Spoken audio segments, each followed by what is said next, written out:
Hello everyone. RRB ALP और technician के लिए आज का ये 29वां सेट है। इसके अलावा ये वीडियो आरआरबी एनटीपीसी और ग्रुप टी और आरपीएफ सभी के लिए महत्वपूर्ण है। तो चलिए शुरू करते हैं आज के इस वीडियो को। ध्वनि किस माध्यम से नहीं गुजर सकती है? तो वायु, तरल पदार्थ और ठोस पदार्थ इन सभी से ध्वनि गुजर सकती है और निर्वात से नहीं गुजर सकती है। आंसर इसका ऑप्शन नंबर डी है, निर्वात। हाइड्रा प्रजनन करता है तो मुकुलन के द्वारा प्रजनन करता है या बडिंग। हाइड्रा और ईस्ट द्वारा प्रजनन की सामान्य अलैंगिक प्रक्रिया मुकुलन कहलाती है। नकारात्मक त्वरण निम्न में से किसकी दिशा के विपरीत होता है? तो त्वरण की परिभाषा होती है किसी वस्तु के वेग में परिवर्तन की दर को त्वरण कहते हैं। तो दिशा विपरीत होगी वेग के। जो आंसर इसका ऑप्शन नंबर ए है, वेग या वेलोसिटी। हाल ही में ग्रैंड स्लैम जीतने वाले सबसे उम्रदराज खिलाड़ी कौन बने हैं? तो ये रोहन बोपन्ना है, जो भारतीय टेनिस खिलाड़ी हैं। आंसर इसका ऑप्शन नंबर ए है, रोहन बोपन्ना। और रोहन बोपन्ना को 2024 का पद्मश्री अवार्ड भी मिला है। और वे किस राज्य से संबंधित हैं? कर्नाटक राज्य से संबंधित हैं। रोहन बोपन्ना के द्वारा 2024 का ऑस्ट्रेलियन ओपन पुरुष डबल्स का खिताब जीता गया था और इसमें इनके द्वारा ये रिकॉर्ड बनाया गया है सबसे उम्रदराज ग्रैंड स्लैम जीतने का। निम्न में से कौन थैलोफाइटा प्रकार की वनस्पति है जो कवक और शैवाल दोनों से मिलकर बनती है? तो कवक और शैवाल दोनों से मिलकर बनती है लाइकेन। कांग्रेस का पहला अधिवेशन कहाँ हुआ था? तो कांग्रेस का पहला अधिवेशन मुंबई में आयोजित किया गया था। महिलाओं के लिए दुनिया का पहला मेडिकल कॉलेज कहाँ खोला गया था? अमेरिका में खोला गया था। 1848 में अमेरिका में महिलाओं के लिए दुनिया का पहला मेडिकल कॉलेज, जिसका नाम था बोस्टन फीमेल मेडिकल स्कूल, खोला गया था और इसकी स्थापना सैमुअल ग्रेगरी ने की थी। और इसका प्राथमिक पाठ्यक्रम दाई के काम पर केंद्रित था। अगला क्वेश्चन है, शेर शाह सूरी का मूल नाम क्या था? शेर शाह सूरी का मूल नाम था फरीद खां। आगे क्वेश्चन है, निम्न में से किसका वैज्ञानिक नाम राणा टिग्रिना है? तो मेंढक का नाम है राणा टिग्रिना, वैज्ञानिक नाम। अगला क्वेश्चन है, निम्नलिखित में से किस अभिक्रिया द्वारा उच्च प्रतिक्रिया वाली धातुओं का यहाँ का है निष्कासन होता है? तो इलेक्ट्रोलिसिस इसका आंसर है, इलेक्ट्रोलिसिस या विद्युत अपघटन। विद्युत अपघटन प्रक्रिया द्वारा उच्च अभिक्रियाशील धातु जैसे मैग्नीशियम, कैल्शियम, सोडियम आदि को शुद्ध पिघले हुए अयस्कों से प्राप्त किया जाता है। एटीएम यानी ऑटोमेटेड टेलर मशीन, जो एटीएम का पूरा नाम है, का आविष्कार किसने किया था? जॉन शेपर्ड बैरन के द्वारा किया गया था। और जॉन शेपर्ड बैरन भारतीय मूल के थे, जो इनका जन्म हुआ था मेघालय की राजधानी शिलोंग में और ब्रिटिश आविष्कार थे। एटीएम का सर्वप्रथम प्रयोग किस देश में हुआ था? तो यूनाइटेड किंगडम या ब्रिटेन में इसका पहली बार इस्तेमाल किया गया था। 27 जून 1967 को यूनाइटेड किंगडम में बार्कलेज बैंक एनफील्ड द्वारा एक कैश मशीन एटीएम का उपयोग शुरू किया गया था और जिसे दुनिया के पहले एटीएम के रूप में मान्यता प्राप्त है। किसी वस्तु के वेग में परिवर्तन की दर को कहते हैं? तो यह खाली स्थान में ये बताना है कि क्या कहते हैं। तो किसी वस्तु के वेग में परिवर्तन की दर को कहते हैं त्वरण। आगे, निम्न में से कौन सा त्वरण का एसआई मात्रक है? तो त्वरण का एसआई मात्रक होता है मीटर प्रति सेकंड स्क्वायर। यदि समय के साथ वस्तु का वेग घटता है तो त्वरण होता है, यानी ऋणात्मक होगा या धनात्मक। तो वस्तु का वेग जब घटेगा तो ऋणात्मक होगा। आंसर इसका ऑप्शन नंबर बी है, ऋणात्मक। यदि समय के साथ वस्तु का वेग घटता है तो त्वरण होता है ऋणात्मक, जिसे मंदन कहते हैं। और वेग परिवर्तन की दर को त्वरण कहते हैं जब वेग या तो समय के साथ बढ़ता है या घटता है या अपनी दिशा बदलता है तो त्वरण उत्पन्न होता है। जो यदि यह बढ़ता है तो धनात्मक और यदि घटता है तो ऋणात्मक होता है। और यह संदर्भ की दिशा पर निर्भर भी करता है। मास्ट्रिक्ट संधि लागू कर यूरोपीय संघ की नींव कब रखी गई थी? तो 1993 में इसकी नींव रखी गई थी। 1 नवंबर 1993 को मास्ट्रिक्ट संधि लागू कर यूरोपीय संघ की नींव रखी गई थी और इस संधि पर 1992 में 12 देशों ने, यानी ये देश हैं स्पेन, पुर्तगाल, जर्मनी, आयरिश गणराज्य, France, Denmark, Britain, Belgium, Italy, Luxembourg, Netherland और ग्रीस ने हस्ताक्षर किए थे। वर्तमान में इसके सदस्यों की संख्या 27 है। भारतीय परमाणु कार्यक्रम के जनक कौन थे? तो ये थे होमी जहांगीर भाभा। होमी जहांगीर भाभा का जन्म हुआ था 1909 में बॉम्बे या मुंबई में। भारतीय विज्ञान संस्था बेंगलुरु में भौतिकी में रीडर के रूप में करियर की उन्होंने शुरुआत की थी। 1945 में Bombay Tata institute of fundamental research और साल 1948 में परमाणु ऊर्जा आयोग की स्थापना की थी। तो ये भी कई बार पूछा गया कि परमाणु ऊर्जा आयोग की स्थापना कब हुई थी? 1948 में हुई थी। तो भारत में परमाणु ऊर्जा आयोग की स्थापना 1948 में हुई थी। अब अगला प्रश्न है, दिल्ली का शासक खिज्र खां किस राजवंश से संबंधित था? तो ये सैयद वंश से संबंधित था। आंसर इसका ऑप्शन नंबर डी है, सैयद राजवंश। भारतीय खिलाड़ी सुनील छेत्री किस खेल से संबंधित हैं? तो अभी काफ़ी चर्चा में है क्योंकि इनके द्वारा संन्यास लेने की घोषणा की गई है। तो इसका आंसर है फुटबॉल। सुनील छेत्री फुटबॉल खिलाड़ी हैं। अब सुनील छेत्री के बारे में बात करें तो भारतीय फुटबॉल टीम के कप्तान सुनील छेत्री ने हाल ही में अंतर्राष्ट्रीय फुटबॉल से संन्यास लेने की घोषणा की है और सुनील छेत्री के नाम भारत के लिए सर्वाधिक गोल और अंतर्राष्ट्रीय मैच खेलने का रिकॉर्ड है। सक्रिय फुटबॉल खिलाड़ियों में क्रिस्टियानो रोनाल्डो और लियोन मेसी के बाद सुनील छेत्री के नाम सबसे ज़्यादा गोल हैं और वे सबसे ज़्यादा अंतर्राष्ट्रीय गोल करने वाले खिलाड़ियों की सूची में चौथे स्थान पर हैं। सुनील छेत्री ने भारत के लिए 94 गोल किए हैं। सुनील छेत्री तेलंगाना राज्य से संबंधित हैं। भारत का प्रथम राष्ट्रीय उद्यान जिम कॉर्बेट राष्ट्रीय पार्क, जिसका पुराना नाम हेली नेशनल पार्क है, ये कहाँ पर स्थित है? तो हेली नेशनल पार्क या जिम कॉर्बेट नेशनल राष्ट्रीय पार्क या नेशनल पार्क, ये उत्तराखंड में स्थित है। इसका आंसर है option number C, Uttarakhand. Jahangir की आत्मकथा जिसका नाम है तुझ के जहांगीरी किस भाषा में लिखी गई है? तो जहांगीर की आत्मकथा है तुझ के जहांगीरी, ये फारसी भाषा में लिखी गई है। अगला, तुझ के जहांगीरी या जहांगीरनामा निम्न में से किसकी आत्मकथा है? ये जहांगीर की आत्मकथा है।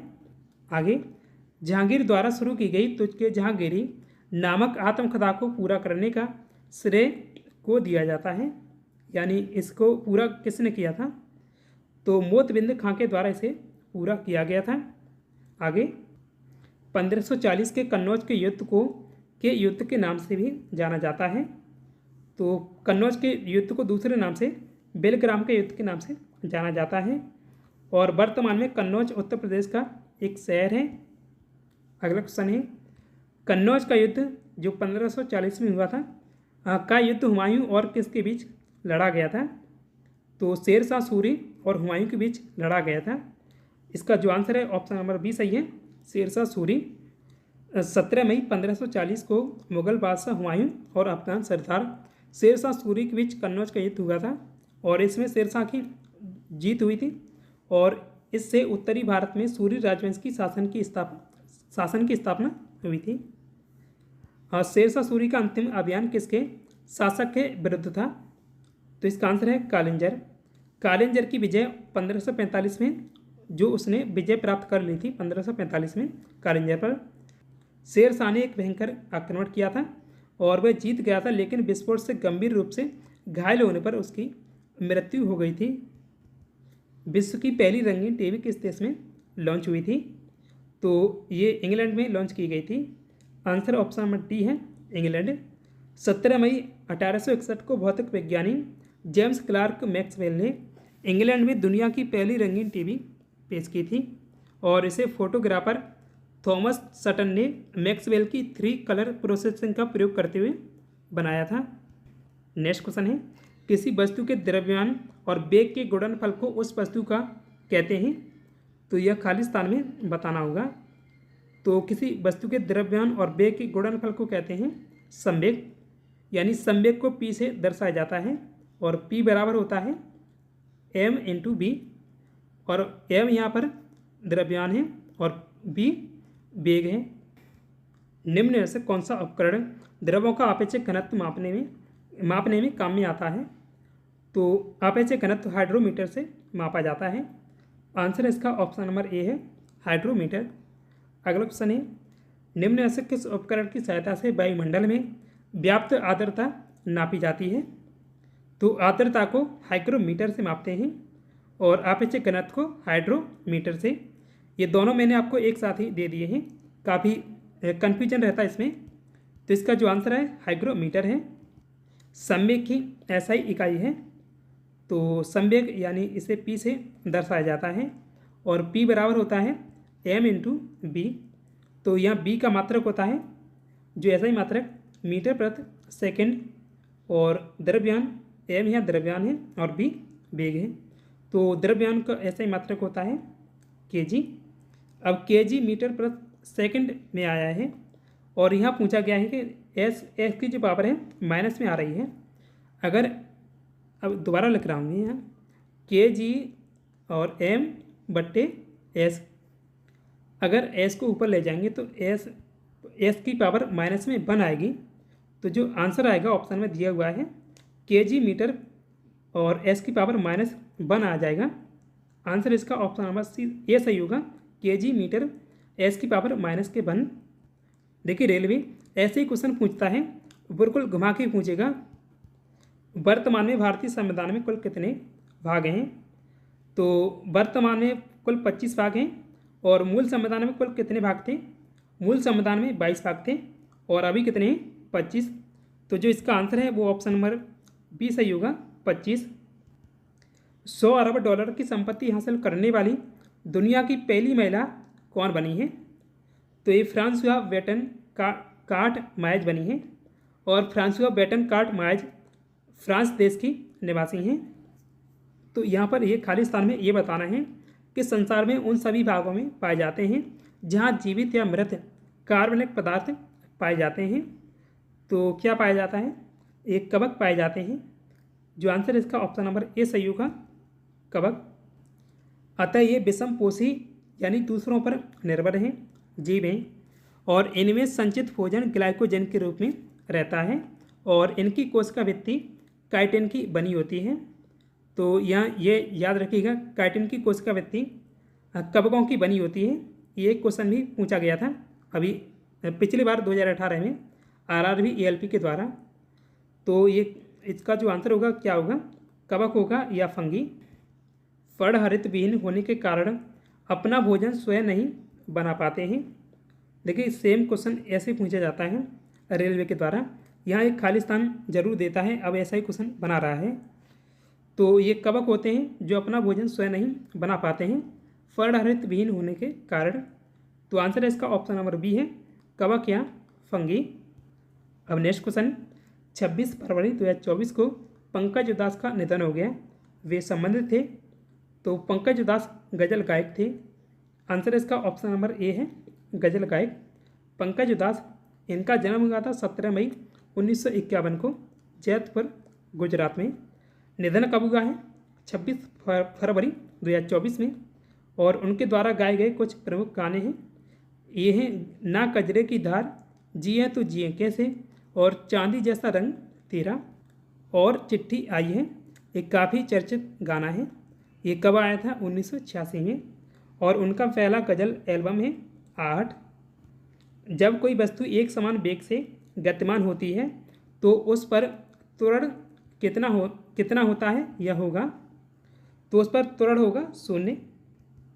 किताबुल हिंद निम्न में से किस यात्री या विद्वान की कृति है।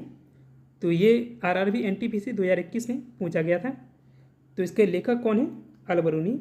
आंसर इसका ऑप्शन नंबर सी है अल-बरूनी। किताबुल उल हिंद अरबी में लिखी गई है और अल-बरूनी द्वारा रचित भारत के बारे में एक विस्तृत ग्रंथ है। अगला आवेश बराबर धारा, यानी ये जो आवेश होता है उसे क्यू से दर्शाया जाता है और धारा को आई से। तो यह इंटू में दिया हुआ है और खाली स्थान में ये बताना है।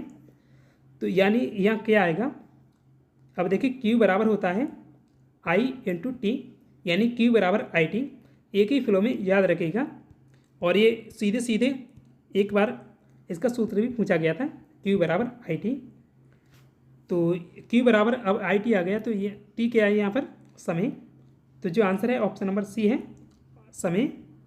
प्रीवियस क्वेश्चन में पूछा था विद्युत धारा का ऐसा ही मात्रक है, तो विद्युत धारा का ऐसा ही मात्रक होता है एम्पियर। और आज के लिए आपका टेस्ट क्वेश्चन है, किसी वस्तु के वेग में परिवर्तन की दर को कहते हैं